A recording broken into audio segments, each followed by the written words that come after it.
Oye, tú al principio te centraste mucho en un momento muy concreto de la tele, que para mí es el top. O sea, Sí. yo soy de los que piensa que no es nostalgia, porque siempre hay un punto nostálgico. Yo sí creo que, te lo juro, culturalmente Occidente tuvo un pico en los 80, 90 y hasta principios de los 2000. Para mí, estas dos décadas y media son increíbles. Y a lo mejor 70 también, son brutales.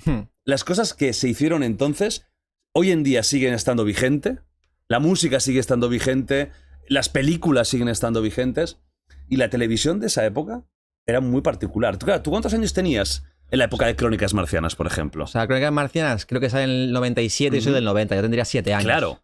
¿Cómo te centras en esa época que tú no llegaste del todo a vivir? No, sí la llegué a ver, pero no la entendía tampoco. Claro. Lo que yo tengo la suerte de tener hermanos mayores. Ah, amigo. Entonces por ahí me viene un poco, porque eso que cuando tu hermano mayor pues ve South Park o ve Crónicas Marcianas, pues tú lo ves con él, aunque no lo entiendas del todo.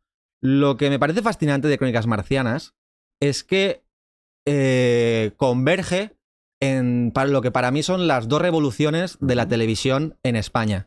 La primera revolución empieza a principios de los 90, que es cuando llegan las televisiones privadas. Hasta entonces solo estaba Televisión Española y La 2, y entonces aparecen Antena 3 y Telecinco, que claro, o sea, empieza la competencia en televisión, hasta entonces no había.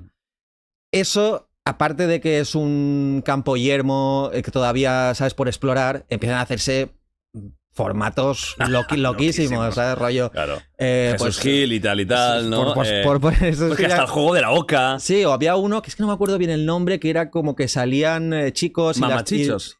No, era un programa que salían chicos en una pasarela. Vale. Y las chicas pujaban. Era como un programa así de. O sea, yo no me acuerdo bien el nombre, pero era así de los. Era 90, la época del valetudo, ¿eh? O sea, sí, MMA, sí, todo ahí. Vale ahí. Y lo que te digo es que Crónicas Marcianas nace en esa primera revolución de que vienen las privadas, porque nace en el 97, las privadas llegan a principios de los 90, pero viene porque Pepe Navarro estaba con el Mississippi petándolo, pero haciendo como 40-50% de share. 40-50% en Mississippi. Sí, eso son locuras. Y entonces viene Antena 3 y lo ficha, le pone una mortera de dinero y se lo lleva a La Sonrisa del Pelícano. Entonces. Que era lo mismo. Sí, o sea, realmente le ponen el mismo formato, pero le dicen que aún tendrá más libertad todavía que la que tenía en el Mississippi, que eso es al final lo que acaba enterrando el Pelícano, que es con toda la historia esta de la cinta de Pedro J, etcétera. Pero bueno, entonces este se va a Antena 3 y Telecinco necesita un espacio que ha perdido en lo que es la noche y entonces empiezan a mirar. Contactan con Yes Music, con los Mainat, y estos lo que hacen es fijarse, porque estaba petándolo un programa de La Ventana en la radio. En la radio. ¿La SER puede ser? Sí, en la SER, lo llevaba Sardá. Entonces lo contactan, le proponen, tal, y al principio el programa no tiene nada que ver a cómo acaba. De hecho, es lo que te decía, la primera revolución es las privadas. La segunda revolución de la televisión española para mí es la aparición de Gran Hermano. Si te fijas, Crónicas Marcianas aparece en el 97, empieza con una propuesta mucho más radiofónica, había un espacio de debate, debatían hasta con niños, hacían curiosidades, etcétera. Era salvando mucho las distancias, pero como casi más parecido a un hormiguero al principio, ¿sabes? Sin experimentos. Sí, claro. Sin Pablo Motos. O sea, me refiero era más contenido de variedades, ¿no? Sí. Después, más humor más... Vamos a decir un poquito más intelectual. Sí, estaba Galindo. ¿Sabes? Quiero decir, era una propuesta un poco más seria, ¿no? Sí. ¿Qué pasa? En esa época lo empieza a petar muy fuertemente un programa que se llama Tómbola, que está en las autonómicas, pero lo empieza a petar muy fuerte. Entonces, Crónicas Marcianas va, ¿sabes? Como cogiendo un poco de todo eso. Empiezan a dar cuenta, porque empiezan a tener mucha audiencia, de que los gritos, las peleas en los platós, el no sé qué, eso Mariñas, Carmele, ¿no? Entonces se va como, ¿sabes? Deformando un poco Crónicas Marcianas, adaptándose a lo que vendía. Pero luego llega Gran Hermano en el año 2000, que eso sí que fue una auténtica revolución. Si no me equivoco, porque igual los datos me bailan, pero creo que la final de Gran Hermano 1 tuvo un 70% de share. 7 de cada 10 españoles que estaban viendo la tele vieron la final de Gran Hermano. Entonces fue un boom. De hecho, esos años... a nivel de una final de un mundial. Sí, o sea, eso no se ha vuelto a ver, ni se volverá a ver. Pero sí, o sea, esos números solo se dan en finales de fútbol, cosas muy, muy, muy top. Entonces, ¿qué pasa? Con la irrupción de Gran Hermano en Telecinco, Crónicas Marcianas cambia toda su línea editorial y ya se adapta todo a pues eso, a fomentar y a alimentar. Todos los exconcursantes ya pasaban por ahí, etcétera. Hay algo curioso con Yes Music, que es la productora que lleva Gran Hermano. No sé si os acordaréis, porque en esa época también, justo un año después, empieza a petarlo Operación Triunfo. ¿Están tan cerca en el tiempo? Sí, creo que de 2001 o de 2002. Sí, o sea, la primera edición. Ajá.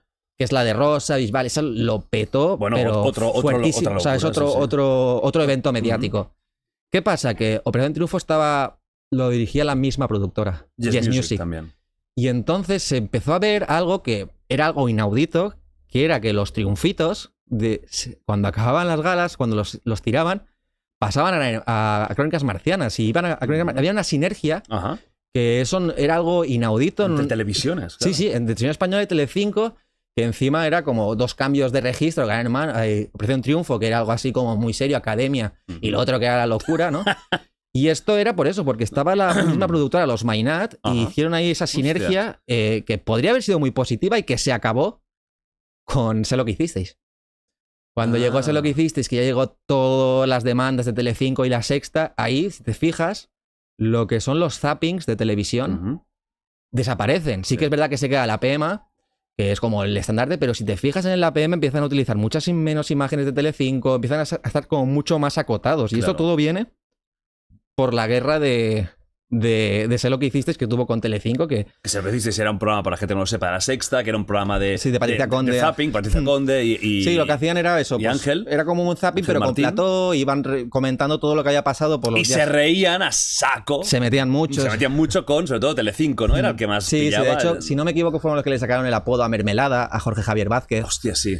Por la borrachera, ¿no? Que no estaba Pilar Rubio, que era reportera Cristina Pedroche pasó por ahí. Cristina Pedroche. Era una cantera Berta Collado. O sea, hay mucha gente pasó. Ángel Martín estaba de presentador, Miki Nadal. O sea, había peña. Los de Pantomima Full empezaron ahí. Es verdad. Bueno, estaban ahí. No sé si empezaron. No sé, pero sí, empezaron ahí. De hecho, bueno, después empezaron Y luego ha habido mal rollo ahí. No ha acabado muy bien la cosa, ¿no? Digamos. No acaba muy bien entre Ángel y Robert Bodegas. Y el otro. Joder, Alberto Casado. Que diga, a ver si me puede quedar mal. No, y eso. Y Crónicas Marcianas es muy curioso porque aúna esos 2 fenómenos televisivos, porque nace de la guerra de las privadas, pero luego viene la explosión de los realities.